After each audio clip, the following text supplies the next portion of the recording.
If it wasn't already bad enough for software engineers with the tech layoffs, Devin, the AI software engineer, has come to steal our jobs. There's definitely a virality to this idea that this is the last nail in the coffin and we should all be learning how to lay bricks, switch to labor, but that might also be taken by these new robotics companies coming out with more and more sophisticated robots. So in this video I'm going to cover why the Luddite mindset is holding you back and why you want to be in the tractor, not in the farm. And then I'm going to talk about the actual pace of automation. Hopefully by the end of it I calm some of the fear-mongering that's going viral at the minute. So what do I mean by Luddite mindset?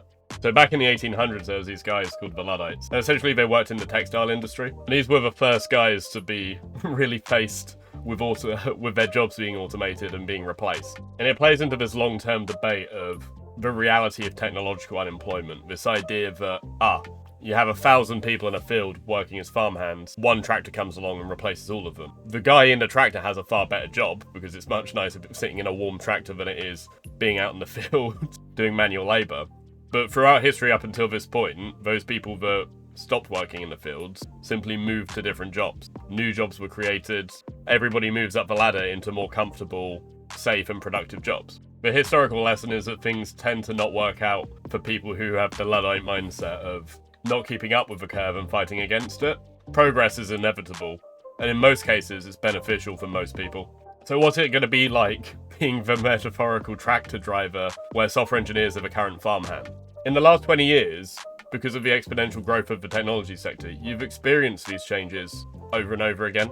It wasn't that long ago that ChatGPT didn't exist. I'm sure there are plenty of tasks that otherwise would have taken you half an hour to maybe 2 hours that now, because of ChatGPT, you can get done in a matter of seconds. The same way that when you're in school, you go from doing mental arithmetic to using a calculator.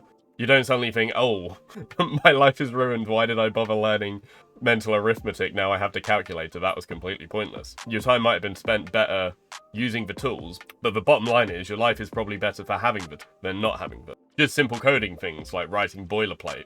A couple of months ago I would have written this stuff out manually, and has it changed my career completely? No, not really. It just means that something that would have taken me 5 minutes now takes me a couple of seconds. Imagine then instead that the Devin is able to completely prototype applications for me.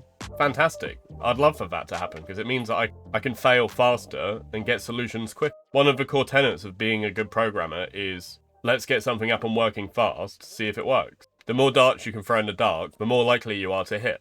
That principle applies in a lot of scenarios. I had a video do very well compared to some of my other content recently, and it's because I made 20 videos, 19 of them were okay, and one was good enough that it started picking up traction. I threw 20 darts, one of them hit. We should be excited about stuff like Devin. A lot of people say, oh, well, it's not going to take our jobs, it's not going to do the things that we expect, but it is a step in that direction, and it is coming, and that's not a bad thing. Think about tools like Adobe Firefly. I can't fathom how much this has affected the graphic design industry. What it does just looks like magic. Have all graphic designers disappeared? No. They're probably just far more productive than they used to be. As a client, instead of expecting somebody to return in a day 1 piece of art, maybe they're returning 5 to you and you have more choice. Both people win. We're just able to produce more. But realistically, we're getting ahead of ourselves here. This is on the assumption that Devin is gonna suddenly appear and start creating production level apps. The reality is more likely to be something like what's happening with Tesla at the moment. Do you remember all the buzz about self-driving cars and how bus drivers were gonna disappear?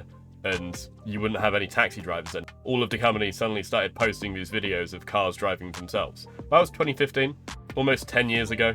I'm sure when you enter the town or the city, you're not seeing self-driving buses and self-driving taxis. You're still seeing the same taxi drivers and the same bus drivers. Technology is developed fast, sure, like things are exploding at the minute, but how fast it's being implemented does not keep up with the hype.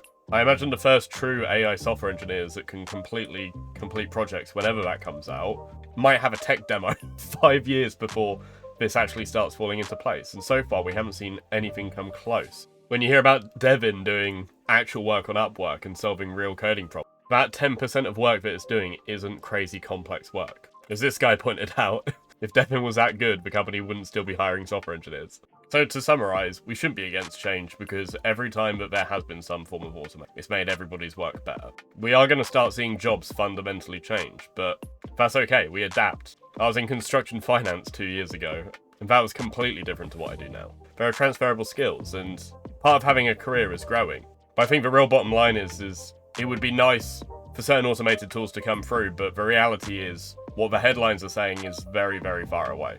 So with that said, it's definitely worth investing in your skills as a software engineer and continuing to upskill. So I made this video here that boils down how I solve problems at work. I hope that video helps. Cheers.